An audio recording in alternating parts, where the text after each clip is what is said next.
I was given 6 months to infiltrate the syndicate and gather evidence. 6 months. That's what Agent Reeves told me when he slid the folder across the table.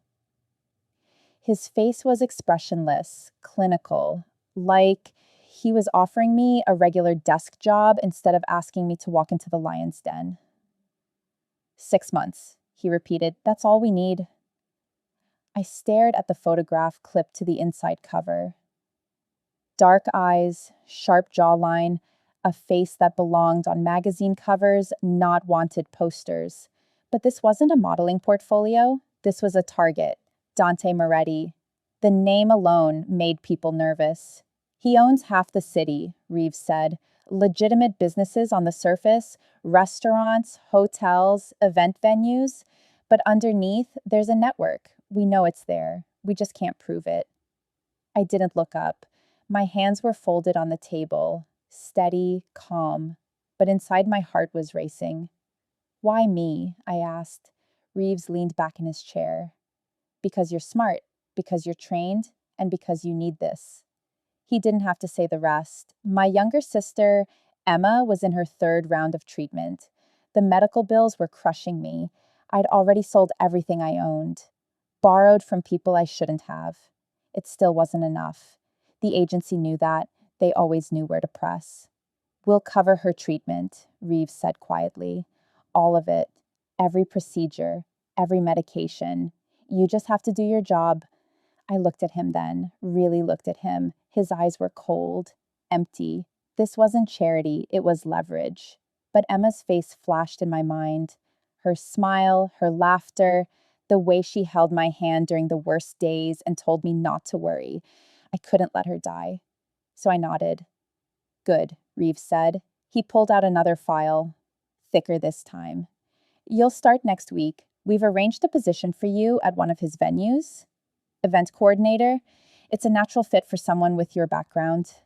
I took the file, opened it, read the details. The Palazzo, an upscale venue downtown, weddings, galas, corporate events, all meticulously curated, all under Dante Moretti's watchful eye.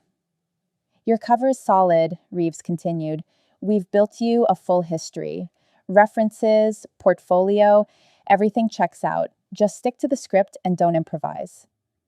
I nodded again. And one more thing. His voice dropped lower. Moretti is dangerous, calculated. He doesn't miss details, so don't give him a reason to look twice at you.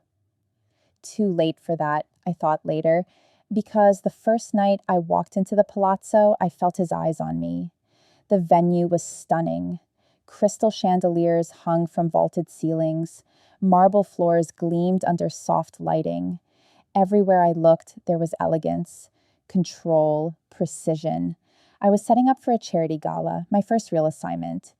The staff had been polite but distant. They moved like clockwork, efficient, silent, like they'd been trained not to ask questions. I was arranging centerpieces when I felt it, a shift in the air, a presence. I didn't turn around, not at first. I kept my hands steady, kept my breathing even. But my pulse quickened. Someone was watching me. I glanced up slowly, casually, like I was just surveying the room, and there he was, Dante Moretti, standing across the room near the bar. Perfectly still, hands in his pockets, dark suit tailored to perfection. He wasn't doing anything, wasn't moving, wasn't speaking. He was just watching me. Our eyes met, just for a second. But it was enough. I felt it in my chest, in my throat, in the way my hands suddenly felt too warm. He didn't smile, didn't nod, didn't acknowledge me at all. He just looked at me like he was reading a book only he could see. Then he turned and walked away. I exhaled. My hands were shaking. I gripped the edge of the table and forced myself to breathe. It's fine, I told myself. He doesn't know anything. He's just observant, that's all. But deep down, I knew I was lying to myself. That wasn't the look of a man noticing a new employee. That was the look of a man who saw something he wasn't supposed to see. And I knew in that moment that I'd made a mistake. I called Reeves that night. He looked at me. I said quietly. There was silence on the other end. What do you mean, looked at you? I mean, he watched me.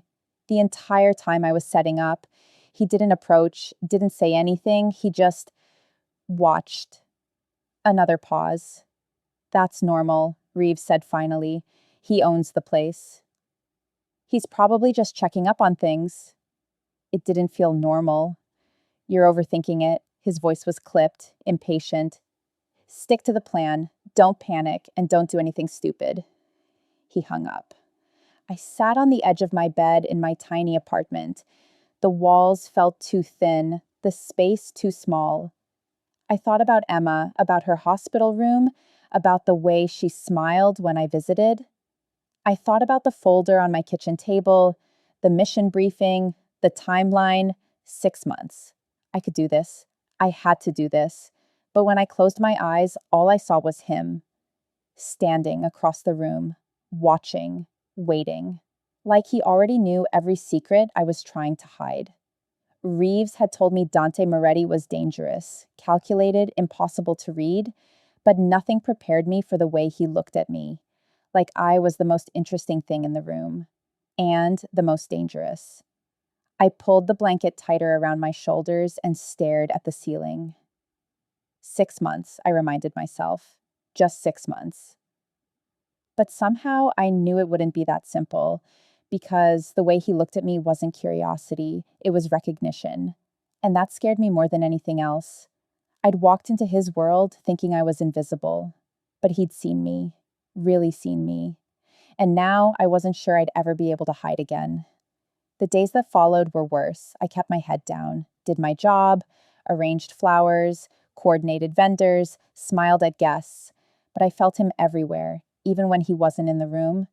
His presence lingered like smoke, invisible, but suffocating. The staff spoke about him in hushed tones, always respectful, always careful. Mr. Moretti prefers the lighting dimmed after 9. Mr. Moretti doesn't like delays. Mr. Moretti will be here tonight. That last one made my stomach drop. It was my 5th day. A wedding reception, 300 guests. Everything had to be perfect. I checked the seating chart twice, confirmed the catering timeline, made sure every detail aligned, but my hands wouldn't stop trembling. You okay? I turned. Sophia, one of the senior coordinators, stood beside me. She was older, experienced, kind eyes, but a guarded smile. I'm fine, I said quickly. Just want everything to go smoothly. She studied me for a moment. You're new. It's normal to be nervous. Is he really that demanding? The question slipped out before I could stop it. Sophia's expression shifted. Not quite fear, but something close. Mr. Moretti expects excellence, she said carefully. But he's fair. If you do your job well, you have nothing to worry about. She walked away before I could ask anything else. I turned back to the seating chart, but my mind was racing. What if he comes tonight? What if he talks to me? What if he asks questions I can't answer? I pressed my palms against the table. Breathe, I told myself. Just breathe. The reception started at 7. By 8, the ballroom was full. Laughter, music, the clinking of glasses, everything was running smoothly. I stayed near the back, observing, coordinating with the catering staff, fixing small problems before they became big ones. I was checking my tablet when I felt it again. That shift. I looked up slowly, and there he was. Dante Moretti stood near the entrance, alone, hands clasped in front of him. He wasn't looking at the guests, wasn't watching the dance floor. He was looking at me. My breath caught. He didn't move, didn't gesture. But somehow I knew. He wanted me to come to him. My legs felt heavy. My pulse hammered in my ears. I set down my tablet, smoothed my dress, walked toward him. Each step felt like a mile. When I reached him, I stopped, kept a professional distance. Mr. Moretti, I said. My voice was steady, calm. Is there something you need? He tilted his head slightly, studying me. Up close, he was even more striking. Sharp features, dark eyes that seemed to see through everything. You're new, he said. It wasn't a question. Yes, I started this week. And you're doing well. It should have been a compliment, but it felt like an observation, a data point filed away. Thank you, I said. Silence stretched between us. I wanted to look away, wanted to excuse myself, but I couldn't move. What's your name? He asked. Claire Donovan. He repeated it slowly, like he was tasting each syllable. Claire. The way he said it made my skin prickle. Where did you work before this? The question was casual, conversational, but I heard the test beneath it. I was freelancing, I said. Corporate events mostly. I have a portfolio if you'd like to see it. That won't be necessary. He stepped closer, not touching, not invading, but the space between us shrank.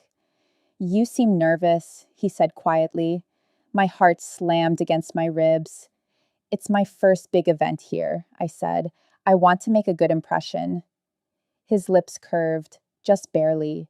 It wasn't quite a smile, but it was close. You already have. Before I could respond, he turned and walked away. Just like that. No goodbye, no dismissal.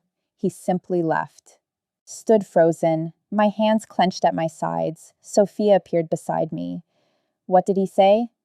Nothing, I managed. Just introduced himself. She nodded, but her eyes were uncertain. Be careful, she said softly. What do you mean? She hesitated, then leaned closer. Mr. Moretti doesn't usually talk to new staff, not personally. If he's noticed you, that means something. What does it mean? She didn't answer. She just walked away. I stood there, alone in the middle of the crowded ballroom. My phone buzzed in my pocket. I pulled it out. A text from Reeves. Status update? I stared at the screen. What was I supposed to say? That Dante Moretti had looked at me like he knew everything? That his presence made my chest tight and my thoughts scattered? That I was terrified and I didn't even know why? I typed back quickly. Everything's fine. No issues. His response came immediately. Good. Stay focused. Don't get distracted. I shoved the phone back in my pocket. Don't get distracted.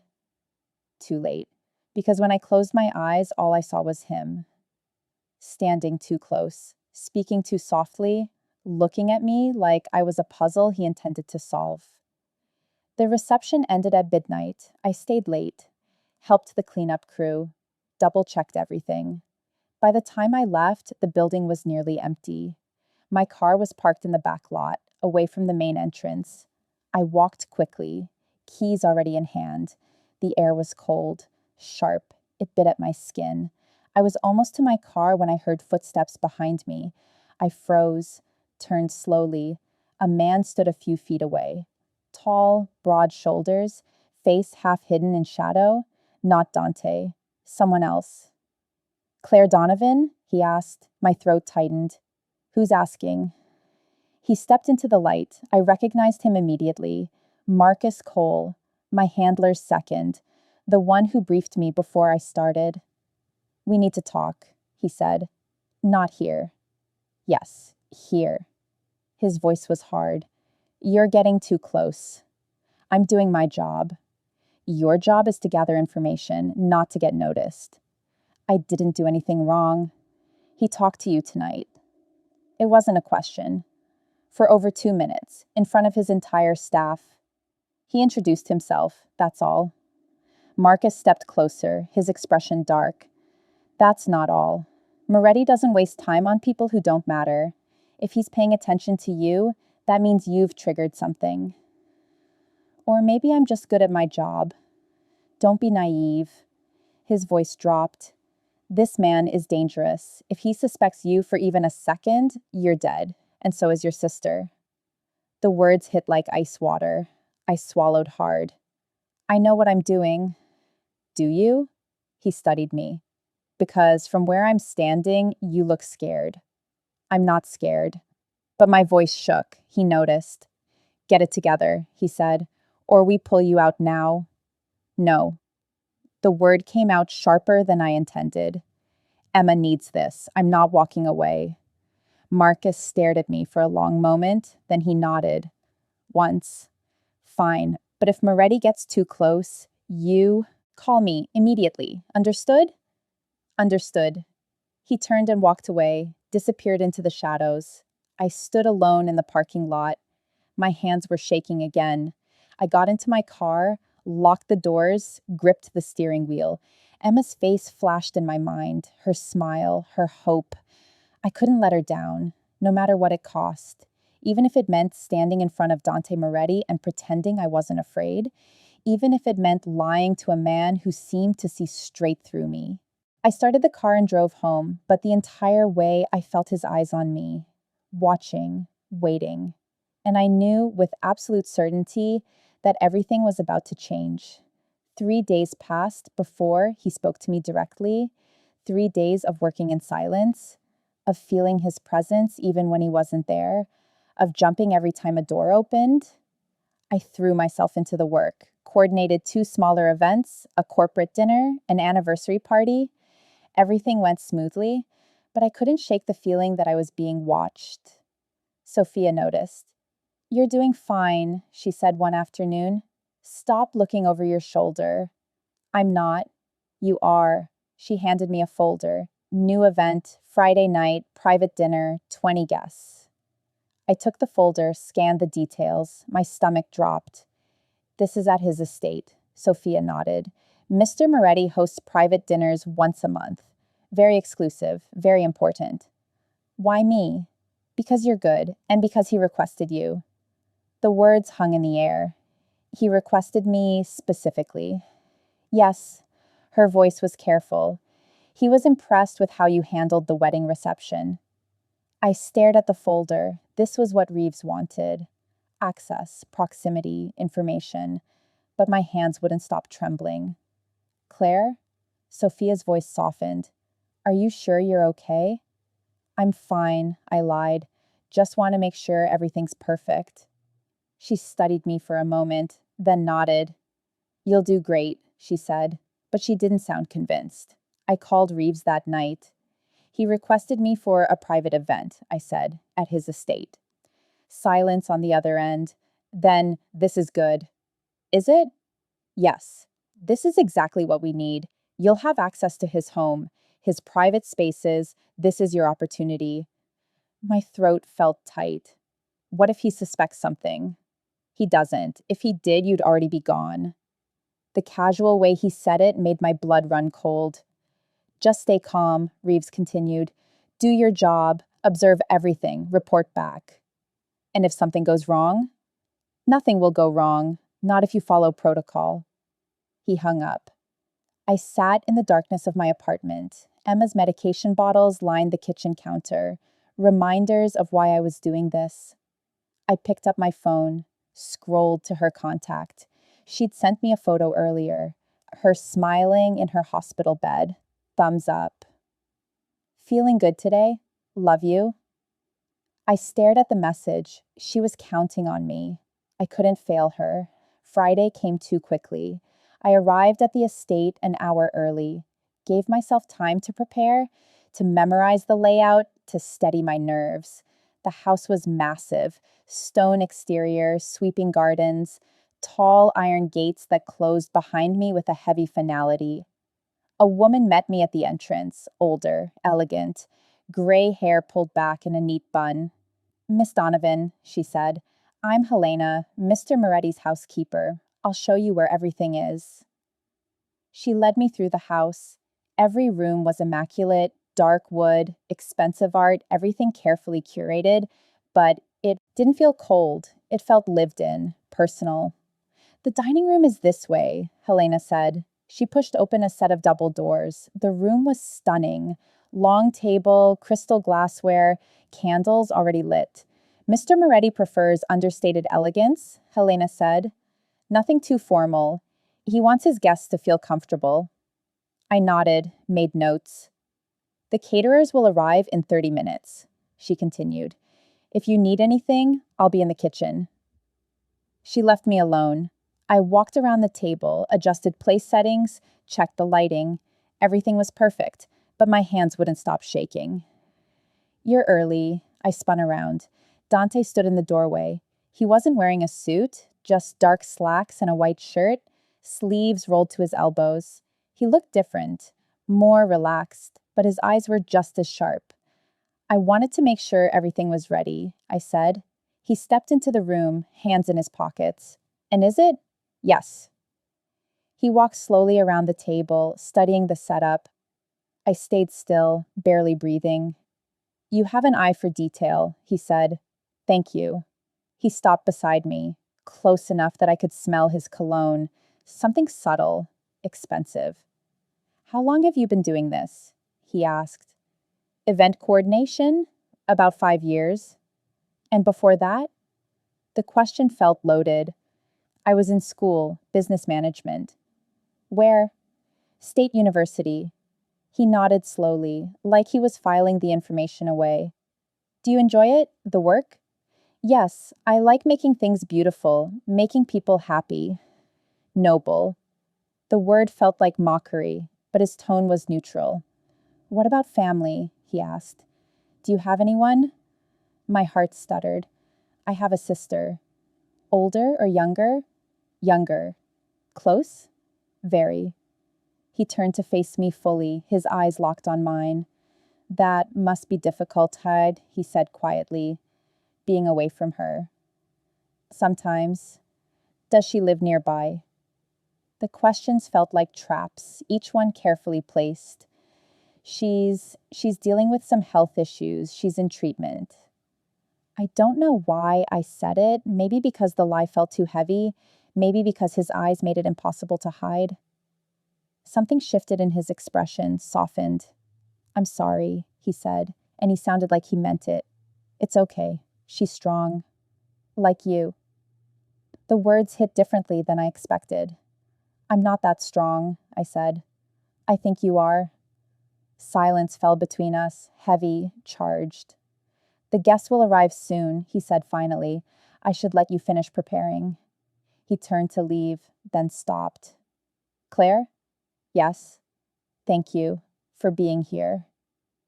Before I could respond, he walked out. I stood alone in the dining room, my pulse racing, my thoughts scattered. He'd asked about my sister. I hadn't mentioned her, not to anyone at work. So how did he know to ask? The dinner went perfectly. 20 guests, business associates, polite conversation, excellent food. I stayed in the background, coordinating with the catering staff, ensuring everything flowed smoothly. But I felt Dante's eyes on me throughout the night. Every time I glanced up, he was watching. Not obviously, not inappropriately, just aware. The guests left around 11. I stayed to oversee the cleanup. Helena insisted I didn't need to, but I couldn't leave yet, couldn't walk away without understanding what had happened. I was packing up my supplies when Dante appeared again. You're still here, he said, just finishing up. Helena could have handled it. I wanted to make sure everything was done properly. He leaned against the doorframe, arms crossed. You don't trust easily, he observed. I just like things done right. Control? Thoroughness. His lips curved, that almost smile again. There's a difference? Yes. Tell me. I hesitated. Control is about fear, I said slowly. Thoroughness is about care. He studied me for a long moment. Interesting distinction. You disagree? No, I think you're right. He pushed off the doorframe, walked closer. Which one am I? He asked quietly. My breath caught. I don't know you well enough to say, but you have a theory. It wasn't a question. I met his eyes. I think you're both. Something flickered across his face. Surprise, maybe, or recognition. You're perceptive, he said. Is that a problem? No. He stepped even closer. It's refreshing. The space between us felt electric. I should have stepped back, should have created distance, but I couldn't move. Can I ask you something? He said. Okay. Why do you seem so afraid? The question stunned me. I'm not afraid. Yes, you are. You have been since the moment you walked into the palazzo. That's not true. Isn't it? His voice dropped lower. Your hands shake when I'm near. You avoid eye contact. You choose your words too carefully. My heart hammered against my ribs. Maybe I just respect you, I said. Respect doesn't make people tremble. He was right, and he knew it. I make you nervous, he said, not accusing, just stating fact. Yes. The admission slipped out. Why? Because you see too much. His eyes held mine. And what do you think I see? Everything, I thought. All of it, but I couldn't say that. I don't know, I whispered. He reached out slowly. His hand came to rest just beside my face, not touching, just hovering. I see someone trying very hard to be invisible, he said quietly. Someone carrying weight they shouldn't have to carry alone. Tears pricked my eyes. I blinked them back. You should go, he said gently. It's late. He dropped his hand, stepped back. The absence of his presence felt like cold air rushing in. Thank you for tonight, he said. You did exceptional work. I nodded, didn't trust my voice. I gathered my things, walked toward the door. Claire, I stopped, turned. Whatever you're afraid of, he said, it's not me.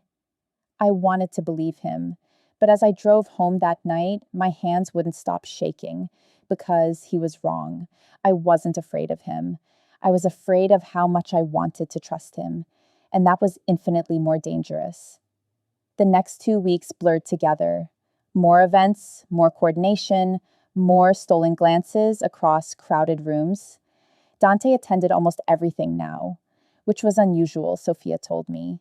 He typically stayed away from the day-to-day operations, but lately he was always there, watching. I tried to focus on the work, on gathering information for Reeves, on remembering why I'd come, but it was getting harder. Every time Dante spoke to me, something inside me shifted, softened, opened, and that terrified me more than anything else. I was reviewing contracts in the office when my phone rang. Reeves. I stepped into the hallway, found a quiet corner. Status report, he said without preamble. I'm making progress, building trust. Not fast enough. My jaw tightened. These things take time. We don't have time. Emma's next treatment cycle starts in 3 weeks. We need results. The mention of my sister made my chest ache. I know. Then get closer. We need access to his private files, his contacts, his operations. I'm trying. Try harder. His voice turned cold. Or we pull the funding. He hung up. I stood in the hallway, phone pressed to my chest. My hands were shaking again. That evening, Sophia found me in the storage room, counting linens, trying to keep my mind occupied. You have a message, she said, from Mr. Moretti. My pulse quickened. What kind of message? He wants you to coordinate an event at his estate, next Saturday. Small gathering, very exclusive. How small? Just him and a few close associates. I swallowed hard. Did he say why he wanted me specifically? Sophia's expression was unreadable. He said you understand his aesthetic. That night, I reported back to Reeves. This is it, he said. His voice was animated, excited. Private estate, close associates, this is exactly what we need.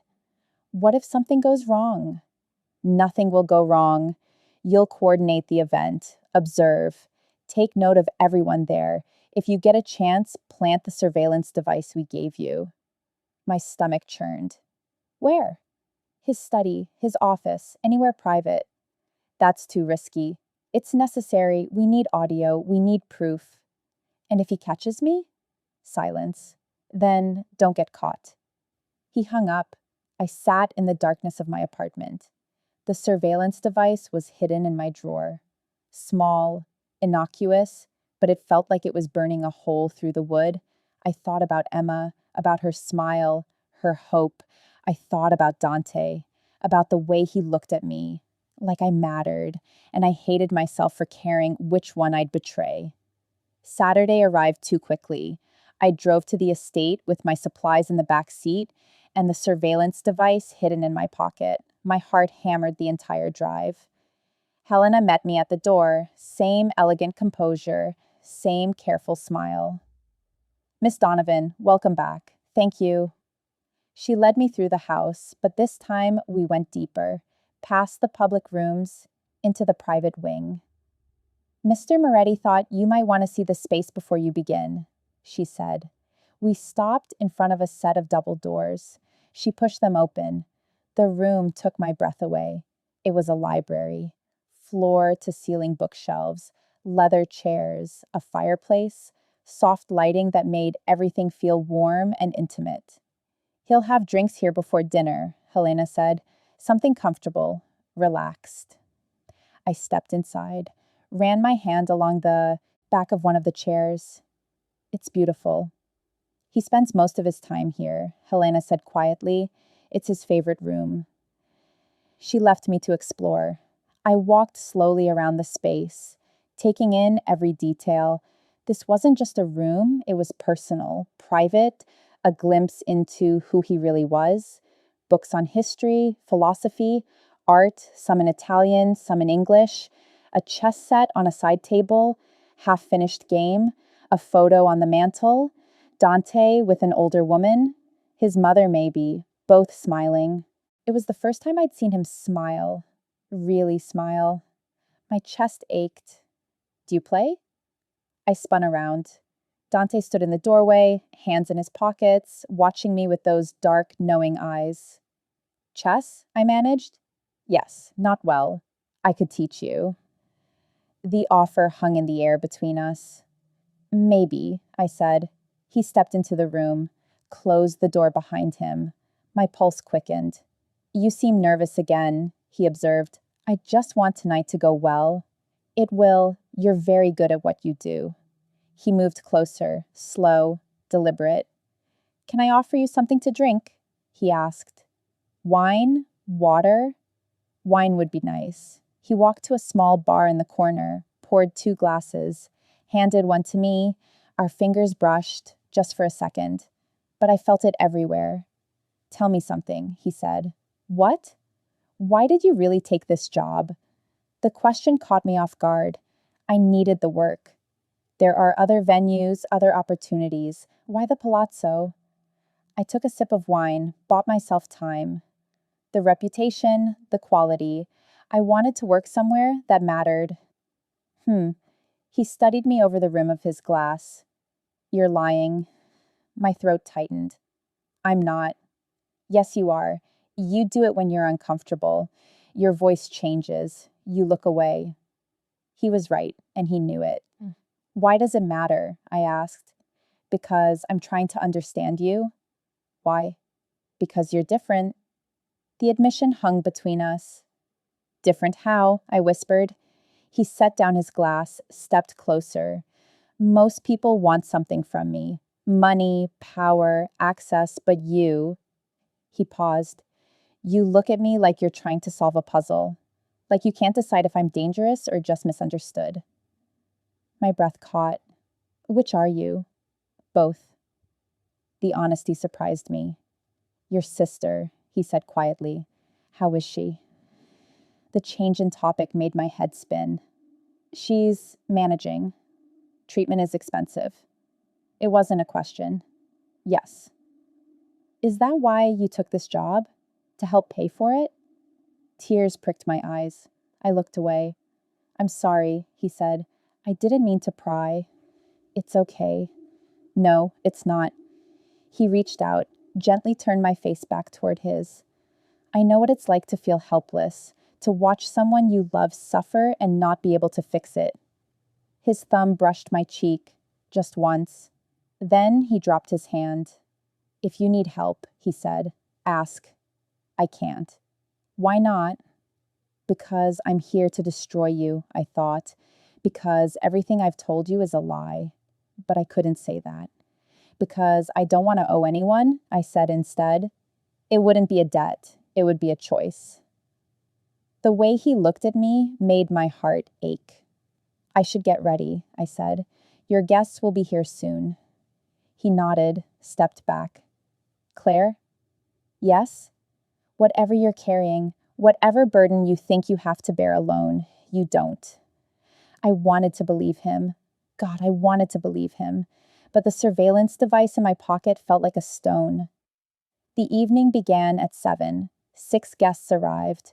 All men, all polished and powerful. They spoke in low tones, laughed at inside jokes, moved through the house like they owned it. I stayed in the background, coordinating with the catering staff, ensuring drinks were refilled, food was served, but I was watching, observing, taking mental notes of every face, every name. Reeves would want details. Around 9, the group moved to Dante's study for a private conversation. Helena caught my eye, gestured for me to follow her to the kitchen. "They'll be a while," she said. "You should take a break. Have something to eat." "I'm fine. You've barely stopped moving all night. Sit. Rest." She handed me a plate, insisted. I sat at the small kitchen table, forced myself to eat, but my mind was racing. The study. Dante and his associates were in the study. This was my chance. Helena's phone rang. She stepped into the hallway to answer it. I was alone. My hand went to my pocket, felt the outline of the surveillance device. "Just plant it and leave. Quick, simple." I stood, walked quietly down the hallway. The study door was closed, but I could hear voices inside. Muffled, but present. I moved past it, further down the hall, found another room, door slightly ajar.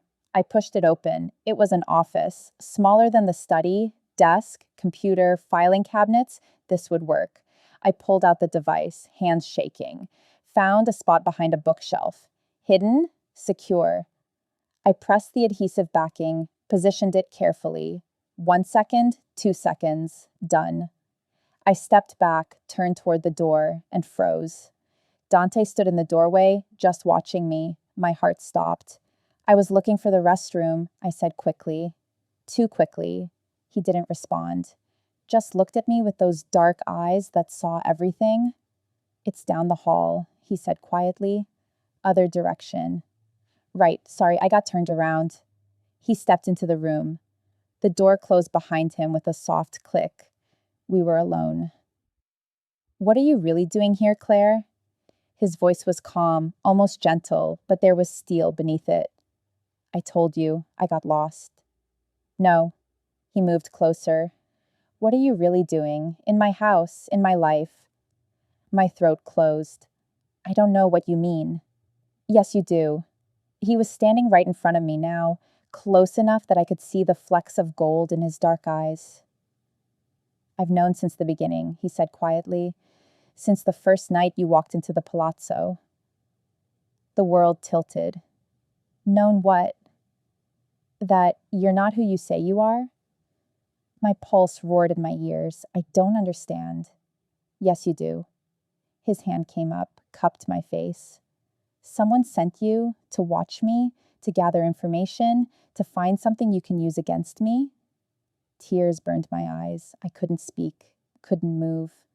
"Am I wrong?" he asked. I shook my head, just barely. His thumb brushed my cheek, caught a tear. "Then tell me the truth." "I can't." "Why not?" "Because they'll hurt my sister." The words broke free, raw, desperate. His expression shifted, hardened. "Who?" "The agency. They said they'd pay for her treatment, but only if I did this, only if I helped them." "Helped them do what?" "Prove you're running criminal operations, gather evidence, build a case." He was quiet for a long moment, then he dropped his hand, stepped back. "And are you? Gathering evidence?" I thought about the device behind the bookshelf, about the names I'd memorized, about all the lies I'd told. "Yes," I whispered. He nodded slowly. "I see." "I'm sorry. Are you?" "Yes." "Then leave." The word was like a physical blow. "What?" "Leave. Walk away. Go back to whoever sent you and tell them you failed." "They'll stop Emma's treatment." "Then I'll pay for it." I stared at him. "Why would you do that?" "Because I don't punish people for trying to save the ones they love." Tears streamed down my face now. "I don't understand." "You will." He moved to the door, opened it. Go home, Claire. Don't come back. Dante. He looked at me one last time, and in his eyes I saw something I hadn't expected.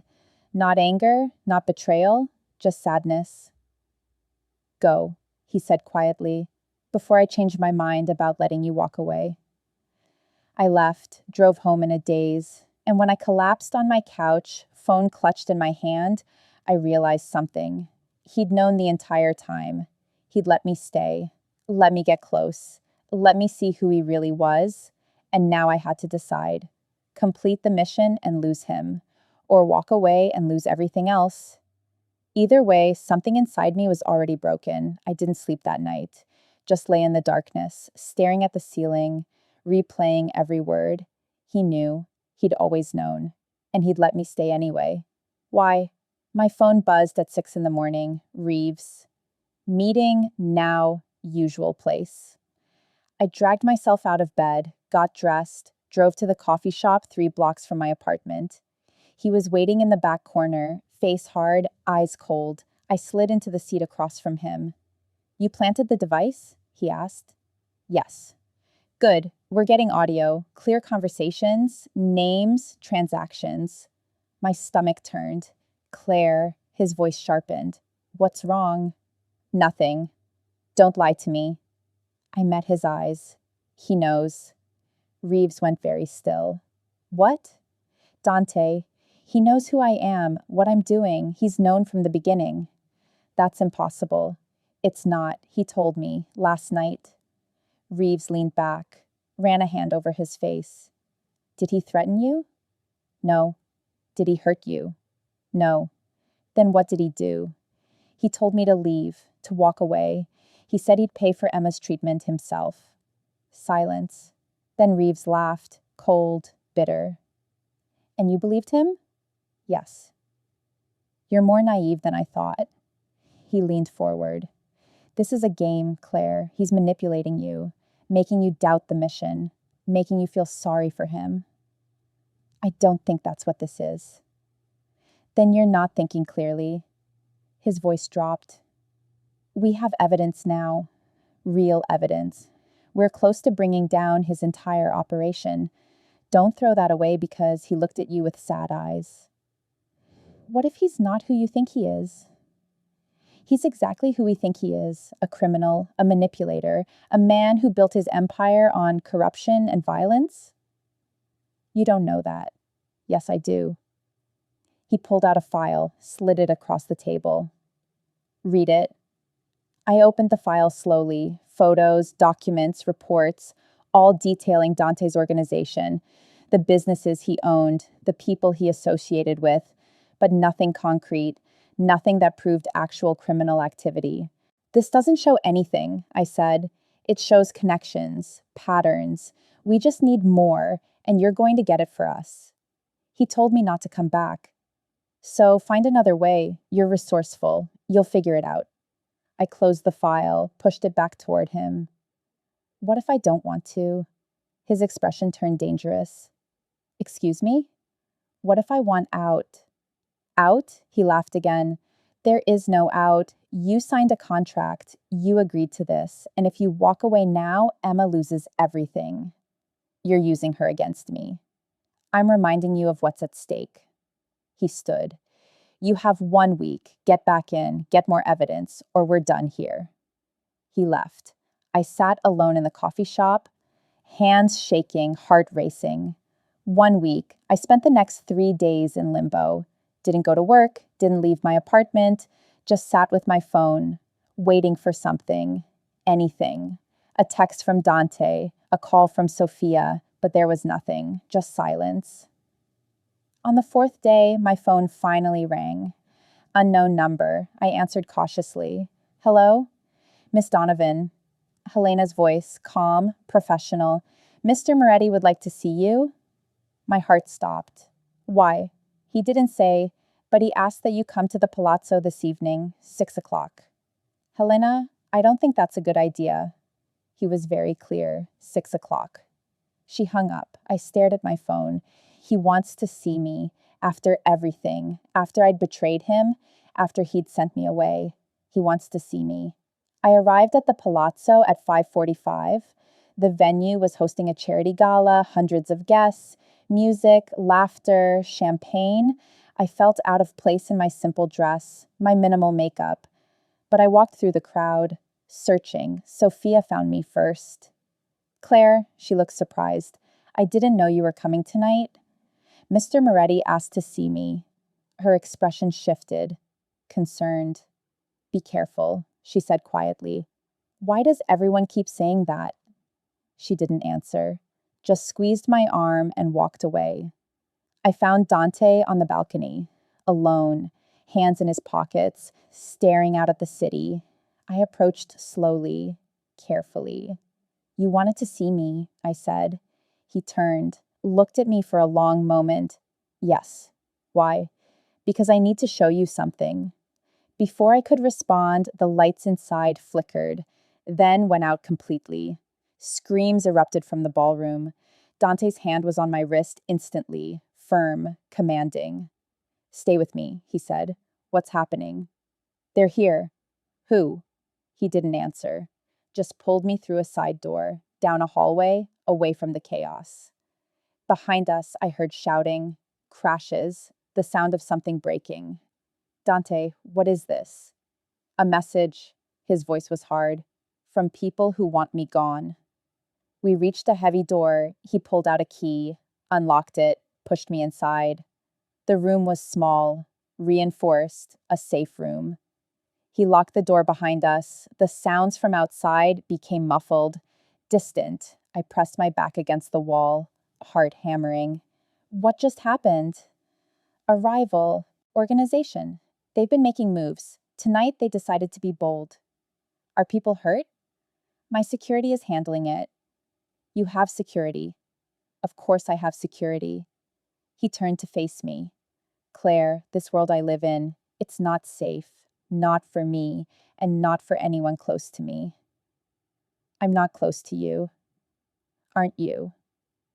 The question hung between us. You told me to leave, I said. I did. So why am I here? He stepped closer. The space between us shrank. Because I changed my mind. My breath caught. About what? About letting you go. His voice dropped.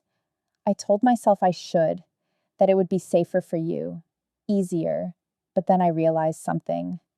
What? You're already in danger, whether you're with me or not. The agency knows you've been close to me. That makes you a target, and if I let you walk away now, you'll have no protection. I can take care of myself. Can you? He moved even closer. Those people out there, they don't care about innocence, about right or wrong. They see an opportunity and they take it. You're trying to scare me. I'm trying to protect you. Why? Because you matter to me. The words hit like a physical force. I betrayed you. I know. I lied to you. I know that too. Then why would you protect me? He reached out, cupped my face with both hands. Because despite everything, despite the lies and the mission and the surveillance device you planted, you're the first real thing I've felt in years. Tears burned my eyes. I don't understand. You don't have to. Not yet. His thumb brushed my cheek. But you're not safe out there anymore. The agency will push you harder. The rivals will see you as leverage. And I can't let that happen. What are you saying?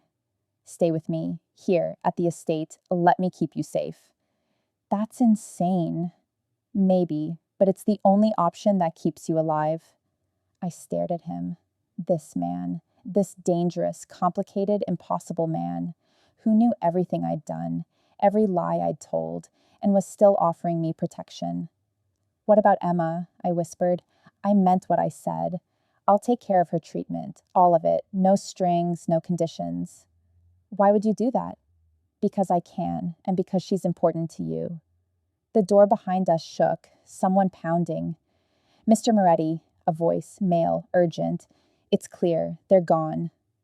Dante didn't move, didn't look away from me. Claire, he said quietly, I need an answer. This is crazy. Yes, I should run. I should call for extraction. You should, but I'm not going to. Am I? His lips curved, just slightly. No, you're not. He was right. God help me, he was right. Because standing there, in that small room, with danger just beyond the door, I felt safer with him than I'd felt anywhere else. Okay, I whispered. Okay? I'll stay. Something shifted in his expression. Relief, maybe, or something deeper. He dropped his hands, stepped back. Then we need to move, now, before the agency realizes what's happening. He opened the door. His security team stood outside. 3 men, all watching, all waiting. Take her to the car, Dante said. Bring her to the estate. Make sure no one follows. Yes, sir. One of the men gestured for me to follow. I looked back at Dante. What about you? I'll handle things here, then I'll come home. Home. The word settled in my chest like an anchor. Dante. He looked at me. Thank you. Don't thank me yet. His voice was soft, almost sad. You don't know what you've just agreed to. But as I followed the security team through the back hallways, into a waiting car, away from the palazzo and everything I'd known, I realized something. I wasn't afraid. Not of him, not of this choice. I was afraid of how much I wanted this, how much I wanted him, and how much I was willing to risk to find out if this feeling was real. The car pulled away from the curb, and I watched the city lights fade behind me, not knowing if I'd just made the best decision of my life, or the worst. The guest wing was more beautiful than any place I'd ever lived.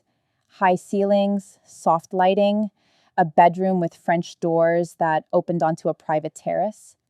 Helena had prepared everything. Fresh linens, flowers on the nightstand, clothes in the closet that somehow fit perfectly. Mr. Moretti had these brought in, she said. If you need anything else, just ask. Thank you. She paused at the door. He's a good man, Miss Donovan. I hope you'll see that. Then she left me alone. I stood in the center of the room, surrounded by luxury I didn't deserve. My phone buzzed. Reeves. Where are you? I stared at the message, then turned off my phone. That night, I barely slept. Every sound made me jump. Every shadow felt like a threat. But nothing happened. Just silence, and the distant sound of the ocean through the open terrace doors. When I finally drifted off, I dreamed of dark eyes and gentle hands, of a voice that said my name like a promise. Morning came too early. I woke to sunlight streaming through the curtains, and the smell of coffee. I pulled on a robe, followed the scent downstairs. The kitchen was massive, all marble and stainless steel. Dante stood at the counter, pouring coffee into 2 mugs. He was dressed casually, dark jeans, white shirt, sleeves rolled up. He looked different in the daylight, more human, more real.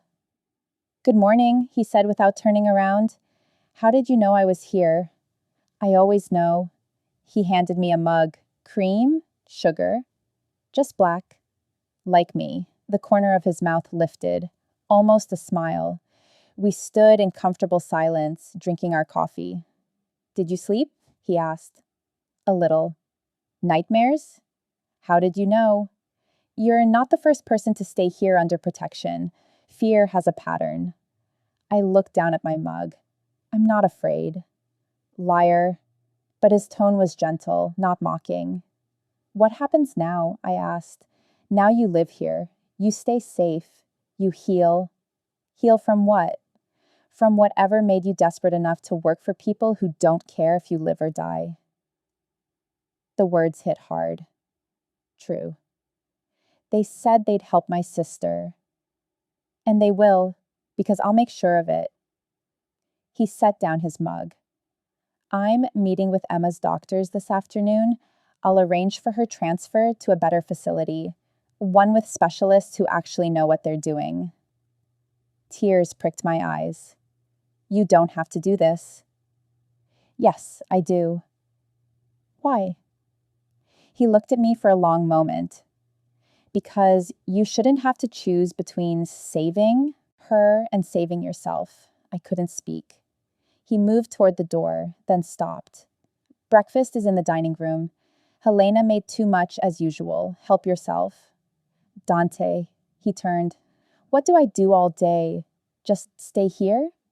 You rest, you read, you walk the grounds if you want, but you don't leave the property and you don't contact the agency. They'll come looking for me. Let them try. The confidence in his voice should have scared me. Instead, it made me feel safe. The days began to blur together. Every morning, I woke to the smell of coffee. Every morning, Dante was in the kitchen, waiting. We never talked about anything important, just small things, the weather, the books I was reading, the progress on Emma's transfer, but the silences between us grew comfortable, familiar, like we'd been doing this for years instead of days. I started exploring the estate. The gardens were massive, roses and jasmine, stone pathways that led to hidden benches. The library became my favorite room. Floor to ceiling books, a fireplace, windows that overlooked the ocean. I spent hours there, reading, thinking, trying to figure out how my life had become this. One afternoon, I found Dante in the library. He was sitting in one of the leather chairs, a book in his lap, glasses perched on his nose. I'd never seen him wear glasses before. I didn't know you needed those, I said. He looked up. Vanity. I usually wear contacts. They suit you. Liar. But he smiled. A real smile this time. I sat in the chair across from him. What are you reading? He held up the book, Poetry, Italian. Can you read it to me? I asked. You don't speak Italian. I know, but I want to hear it anyway. He studied me for a moment, then began to read. His voice was soft, musical. The words flowed like water. I didn't understand any of it, but I felt it, in my chest, in my bones. When he finished, silence settled between us. What did it mean? I asked. It's about longing, about wanting something you can't have, about the beauty and pain of distance. Do you feel that way? Sometimes. About what? He closed the book, set it aside. About a life that doesn't require protection, security, constant vigilance. You could walk away. Could I? His eyes held mine. This world doesn't let go easily. Once you're in, you're in. Is that why you're trying to change it from the inside? Who told you that? You did. That night, when you caught me in your office. He nodded slowly. Yes, I am. But it's slow, dangerous, and most days I wonder if it's even possible. Why do it then? Because someone has to. The conviction in his voice made my heart ache. You're not what I expected, I said. What did you expect? A monster. And now? Now I don't know what to think. He leaned forward, elbows on his knees. You can leave, Claire, anytime you want. I won't stop you. Where would I go? Anywhere. I'll make sure you're protected. That Emma's taken care of. You don't owe me anything. Don't I? No. But neither of us moved. The evenings were the hardest. We'd sit in the dining room, across from each other, Helena serving courses I could barely taste. The silence felt heavy, charged, like we were both waiting for something to break. One night, I couldn't take it anymore. Why don't you ever touch me? I asked. He looked up from his plate. What? You pulled me out of danger. You brought me here. You're protecting me. But you never... I couldn't finish. He set down his fork. Carefully. Because if I start, he said quietly, I won't stop. My breath caught. And you deserve better than that, he continued. Better than someone who's built his life on control and shadows. What if I don't want better? You should. Stop telling me what I should want. He stood, moved around the table, stopped just beside my chair. I looked up at him, heart racing. You're here because I can keep you safe, he said. Not because I expect anything from you. I know. Do you? His hand came to rest on the back of my chair, not touching me, but close, so close. Because every time you look at me like that, I forget why I'm supposed to keep my distance. Then stop keeping it. Claire, I'm not fragile, I'm not broken, and I'm not afraid of you. You should be. Why? He leaned down, his face inches from mine. Because I've done things you can't imagine. Built a life on choices that would horrify you, and if I let myself want you the way I do, I won't be able to let you go. Maybe I don't want you to let me go. His jaw tightened. You don't know what you're saying. Yes, I do. For a moment, I thought he'd close the distance, thought he'd kiss me, touch me, break the unbearable tension between us, but he stepped back. Good night, Claire. He walked out, left me sitting there, breathless, aching, and I realized something. He wasn't keeping his distance to protect me. He was keeping it to protect himself. The next morning, I woke to silence. No coffee smell, no sounds from the kitchen. I got dressed quickly, went downstairs. Helena was in the kitchen, alone. Where's Dante? I asked. He had business in the city. He'll be back this evening. He left? Yes, but don't worry. Security is everywhere. You're perfectly safe. But I didn't feel safe. I felt abandoned. I spent the day restless, unable to focus, unable to settle. By evening, I was pacing the library. When I heard the front door open, I ran. Dante was in the foyer, jacket slung over his shoulder, tie loosened. He looked tired, worn. You're back, I said. He looked up. Something flickered in his expression. You waited. Of course I waited. He set down his jacket, walked toward me, stopped just a breath away. I thought about you all day, he said quietly. I thought about you too. This is dangerous. I know. If you stay, things will change between us. I know that too. His hand came up, hesitated, then cupped my face. I can't promise you safe, he said, or easy, or anything resembling normal. I don't want normal. What do you want? You. The word hung between us, then he kissed me, soft, gentle, like I was something precious. And for the first time since arriving, I felt like I was exactly where I was supposed to be. When he pulled back, his forehead rested against mine. Stay with me, he whispered. I already am. No, I mean really stay. Not just for protection, not just because you have nowhere else. To go, stay because you want to. I pulled back, looked into his eyes. I want to. Something in him broke or opened. I couldn't tell which. But when he kissed me again, it felt like a promise, like the beginning of something neither of us could control. And I stopped caring about missions, about agencies, about everything except this, except him, and the terrifying realization that I was falling for a man I'd been sent to destroy. 3 weeks passed like a dream. Or maybe a beautiful lie I'd convinced myself was real. Every morning, coffee. Every evening, dinner across from each other. And in between, stolen moments that felt like they belonged to someone else's life. Walks through the gardens, his hand finding mine like it had always been there. Late nights in the library, reading together, sometimes talking, sometimes just existing in the same space. Kisses that started soft and ended with both of us breathless, pulling apart before we went too far. He never pushed, never demanded more than I was ready to give. But I felt it. The wanting, the restraint, the way he looked at me like I was the only thing keeping him tethered to something good. And I fell, harder than I'd ever thought possible. But beneath it all, there was a shadow I couldn't escape. The agency, the mission, the surveillance device still hidden in his office. Reeves had stopped calling after I turned off my phone, but I knew he hadn't stopped looking. And eventually, I'd have to face what I'd done. It was a Tuesday morning when everything changed. Dante had left early for a meeting. Helena was in town running errands. I was alone in the house. I told myself I was just exploring, just passing time until he came home.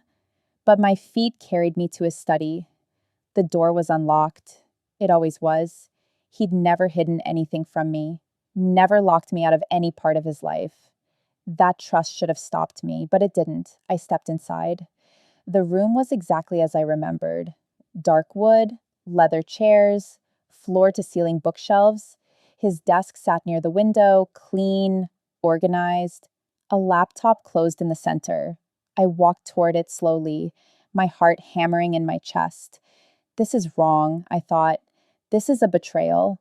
But I kept moving. I opened the laptop. It wasn't password protected. Of course it wasn't, because he trusted me. Files appeared on the screen, organized into folders, each one labeled clearly: business operations, property holdings, financial records, and one folder labeled simply network. I clicked it. Documents appeared, names, dates, transactions, everything the agency had sent me to find, everything I needed to complete the mission. My hand hovered over the keyboard. One click, copy to the flash drive in my pocket, mission complete, Emma's treatment secured, my obligation fulfilled. One click, just one. I was wondering when you'd look. I froze. The voice came from behind me, quiet, almost sad. I turned slowly. Dante stood in the doorway, hands in his pockets, expression unreadable. I didn't hear you come in, I whispered. I know. He walked into the room, each step measured, calm, but I saw something in his eyes, something that made my chest ache. Resignation. How long have you been standing there? I asked. Long enough. He stopped beside the desk, looked at the screen, at the files I'd opened. Find what you were looking for? He asked. Dante, I don't. He held up a hand. Don't apologize. Don't explain. Just don't. Tears burned my eyes. I wasn't going to do it. Weren't you? He looked at me then, really looked at me. Your hand was on the keyboard, Claire. One more second and you would have copied everything. I don't know. Maybe, I don't know. He nodded slowly, moved to the window, stared out at the ocean. I knew this would happen, he said quietly, from the beginning, from the first night I saw you at the palazzo. What do you mean? I knew someone sent you. I knew you were there to gather information, to find something they could use against me. My throat closed. Then why did you let me stay? Because I wanted to see if you'd choose differently. The words hit like a physical blow. Choose differently? If given enough time, enough truth, enough connection, I wanted to see if you'd choose me over them. Tears spilled down my cheeks now. I'm sorry. Are you? He turned to face me. Or are you just sorry you got caught? I'm sorry I ever agreed to this. I'm sorry I lied to you. I'm sorry I let them use my sister against me. I'm sorry for all of it. But you still came in here, still opened those files. Yes. Why?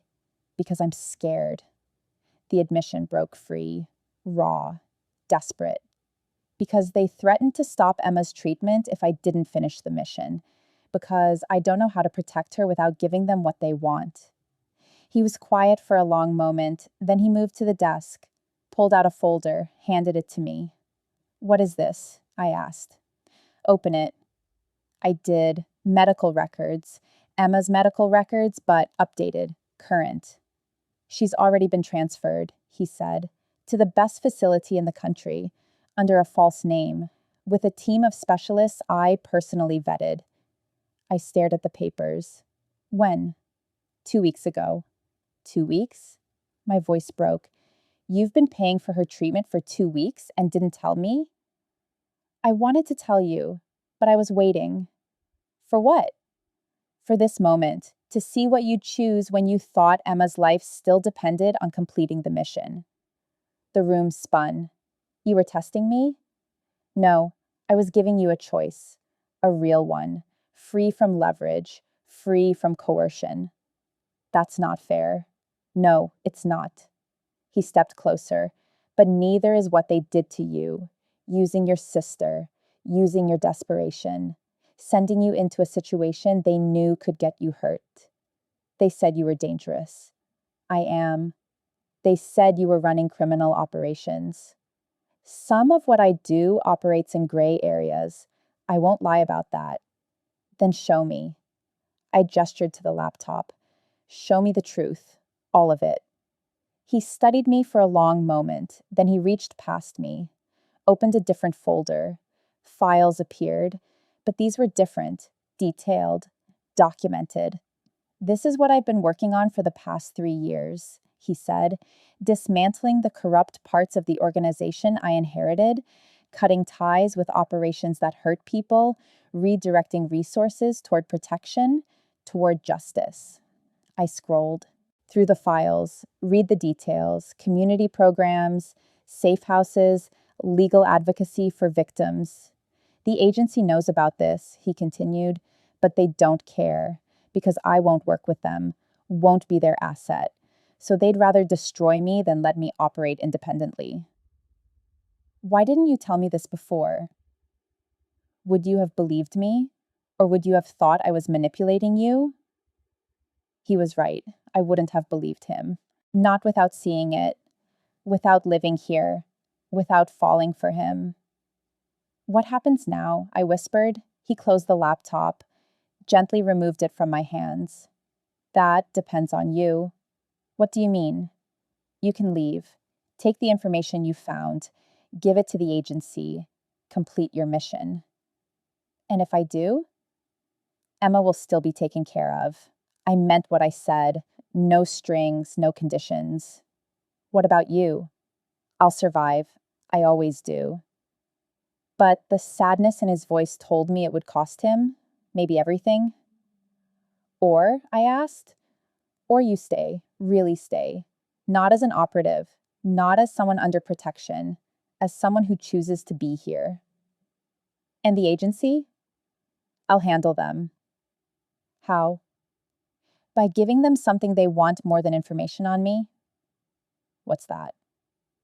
The people above me, the ones who are actually running criminal operations, the ones I've been gathering evidence on for years. My breath caught. You'd give them that.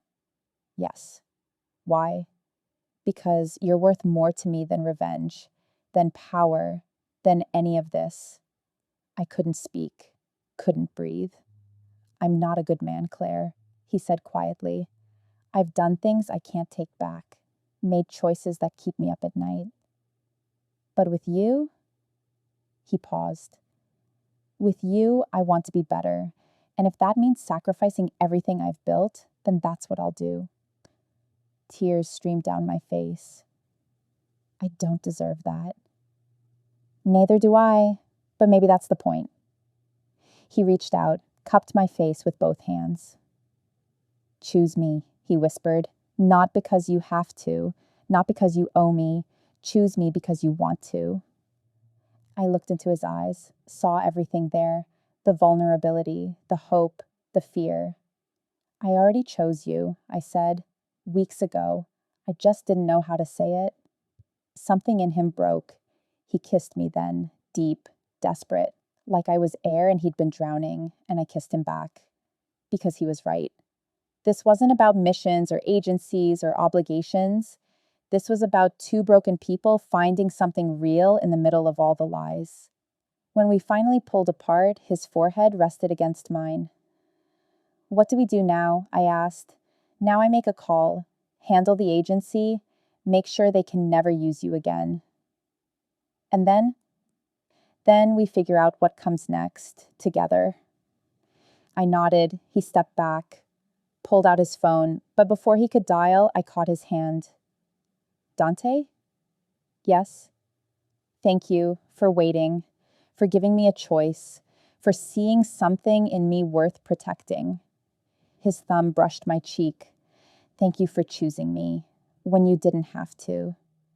And in that moment, I knew whatever came next, whatever consequences we'd face them together because I'd found something I didn't know I was looking for.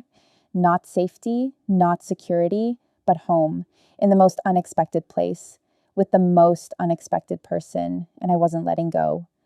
Dante made the call from his study. I sat in the leather chair by the window, watching him, listening. His voice was calm, controlled, the same voice he used when he wanted something done without question. I have what you're looking for, he said, but it's not what you think. A pause. Someone responding on the other end. No, not Moretti. The people who control the actual operations, names, locations, financial records, everything. Another pause, longer this time. Because I'm done playing their game, and because you're going to leave Claire Donovan alone, permanently. My chest tightened at the sound of my name. That's non-negotiable, he continued.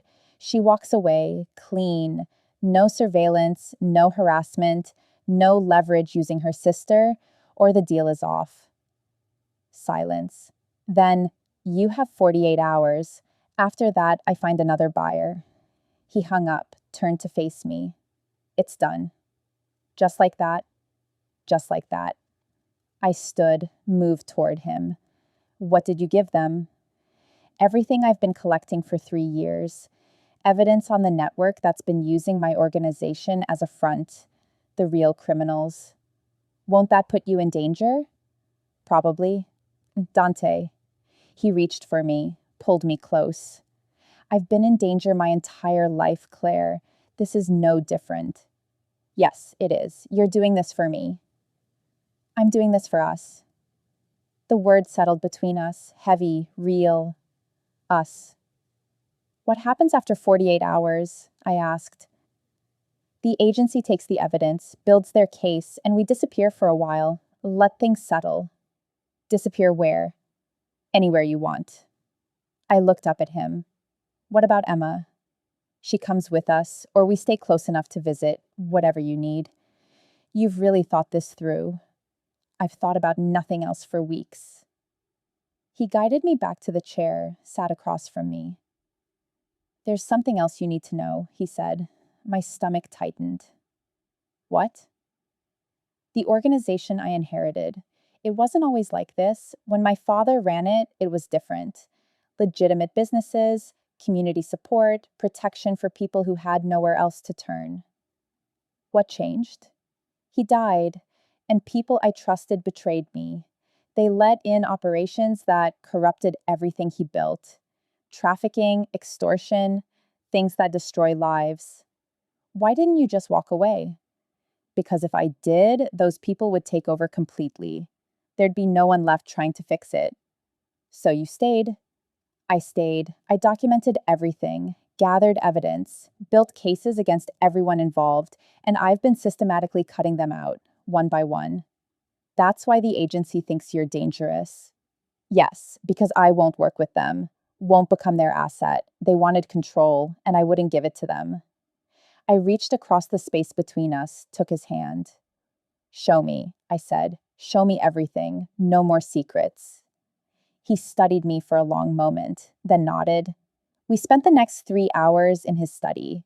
He showed me files, documents, years of evidence, programs he'd shut down, operations he'd dismantled, people he'd helped escape, safe houses for victims, legal funds for those who couldn't afford representation, medical care for people the system had abandoned. This is what Emma's treatment is coming from, he said quietly. A fund I created 5 years ago for families dealing with medical crises. You've been doing this for 5 years? Longer, but the fund specifically, yes. Why didn't you tell me? Because you wouldn't have believed me. You would have thought it was a manipulation, a way to control you. He was right. I would have thought exactly that. What about the surveillance device I planted? I asked. He pulled open a drawer, took out the small device.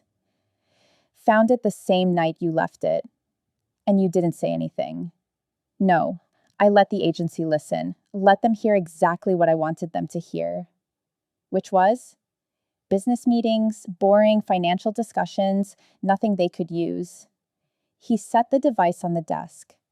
I've been controlling the narrative from the beginning. You played them. I protected you. There's a difference. I stared at him. This complicated, impossible man. I don't understand you, I said. What don't you understand? How you can be so calculating and so kind at the same time. Because I learned a long time ago that survival requires both. Kindness without strategy gets you destroyed. Strategy without kindness makes you a monster. And which are you? I'm still figuring that out.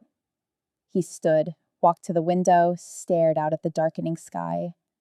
My father used to say that power without purpose is just violence, and purpose without power is just intention. You need both to make real change. Is that what you're trying to do? Make real change? I'm trying not to become the thing I'm fighting against. I joined him at the window, stood beside him. You're not, I said quietly. How do you know? Because a monster wouldn't have given me a choice, wouldn't have protected Emma, wouldn't have sacrificed everything for someone who betrayed him. He turned to face me. You didn't betray me. I tried to, but you didn't. When it mattered, you chose differently. Only because you gave me time, because you showed me the truth. Then maybe that's the point, he said. Maybe people aren't good or bad. Maybe they're just trying. And sometimes they need someone to believe they can be better. Tears pricked my eyes. Did someone believe that about you? My father did, before he died. He told me that the choices we make in the dark define who we are more than the ones we make in the light. And what choice did you make? To stay, to fight, to try to fix what was broken instead of walking away? Even though it cost you everything. Not everything. He reached for me, pulled me close. I found you. I pressed my face against his chest, felt his heartbeat, steady, strong. I don't know how to do this, I whispered. Do what? Love someone like you, someone who lives in shadows and danger and impossible choices. Do you? His voice was soft, uncertain. Love me? I pulled back, looked up at him. Yes, I think I have for a while now. Something in his expression cracked. I don't deserve that. Stop saying that. It's true. Then maybe we're both getting something we don't deserve, and maybe that's okay. He kissed me then, slow, deep, like he was trying to memorize every second. When he pulled back, his forehead rested against mine. I love you, he whispered. I didn't plan to, didn't want to, but I do. The words settled in my chest, warm, real. What do we do now? I asked. Now we wait. The agency will come. They'll verify the information, and then we leave. Together? Together. A knock on the door interrupted us. Helena's voice. Mr. Moretti, you have a visitor. Dante's expression hardened. Who? He says his name is Reeves. My blood ran cold. He's here? I said. Apparently. Dante turned to Helena. Where is he? In the foyer with two others. Armed? I don't think so. Dante looked at me. Stay here. No, if he's here for me, I should face him. Claire, I'm not hiding anymore. He studied me for a long moment, then nodded. We walked downstairs together, his hands steady on the small of my back. Reeves stood in the foyer, two agents flanking him. He looked older than I remembered. Tired, worn. Claire, he said, we need to talk. About what? About the fact that you've gone dark, that you've been living here for weeks without contact. I completed the mission. Did you? He looked past me to Dante. Or did you fall for the target? That's not your concern. It is when it compromises the entire operation. Dante stepped forward, voice calm but dangerous. She's not your operative anymore. She's done. And if you have a problem with that, take it up with me. Reeves laughed, cold, bitter. You think you can just decide that? She signed a contract. A contract obtained through coercion, using her sister as leverage. That makes it void. That's not how this works. Then let me make it clear how it works. Dante pulled out his phone, held it up. I have evidence of every illegal operation your agency has run in the past decade. Every corner cut, every law broken, every life destroyed. And if you don't walk away from Claire right now, I send it to every media outlet in the country. Reeves went very still. You're bluffing. Try me. Silence stretched between them. Then Reeves turned to me. Is this really what you want? To throw away your career? Your future? For him? I looked at Dante, then back at Reeves. Yes, it is. Then you're a fool. Maybe. But I'm a fool who gets to choose her own life. Reeves stared at me for a long moment. Then he turned and walked toward the door. This isn't over, he said. Yes, Dante said quietly. It is. The agents followed Reeves out. The door closed behind them. I stood in the foyer, trembling, breathless. Is it really over? I asked. Not yet, but soon. He pulled me close, and I let myself believe him. Because for the first time since this all began, I wasn't choosing between two impossible options. I was choosing the one thing that felt real. Him. Us. And whatever came next. Reeves called 3 days later. I was in the garden when my phone rang. The number I'd turned off weeks ago. The one I thought I'd never use again. But Dante had reactivated it, said we needed to face this properly. I answered. Claire. Reeves's voice was clipped, professional. We need to meet. Why? Because you still have a job to finish, and because your sister's next treatment cycle is in 2 weeks. My stomach dropped. Dante is already handling her treatment. Is he? And what happens when he gets bored? When this little romance ends and you're left with nothing? That's not going to happen. You don't know that. You don't know him. Not really. I know enough. Do you know he's been under investigation for years? That he's connected to organizations responsible for dozens of disappearances? That the evidence we have suggests he's far more dangerous than you think? The evidence is fabricated. You know it is. Then prove me wrong. Bring us what we need. Complete the mission, and then you can walk away clean. I don't have anything to give you. Yes, you do. You've been living in his house for weeks. You have access to everything. I'm not doing this anymore. Then Emma loses her treatment. All of it. Effective immediately. The line went dead. I stood in the garden, phone pressed to my chest. Dante found me an hour later. I was sitting on a bench, staring at nothing. He sat beside me, didn't speak, just waited. He called, I said finally. I know, I've been monitoring your phone. Of course you have. What did he say? That I need to complete the mission.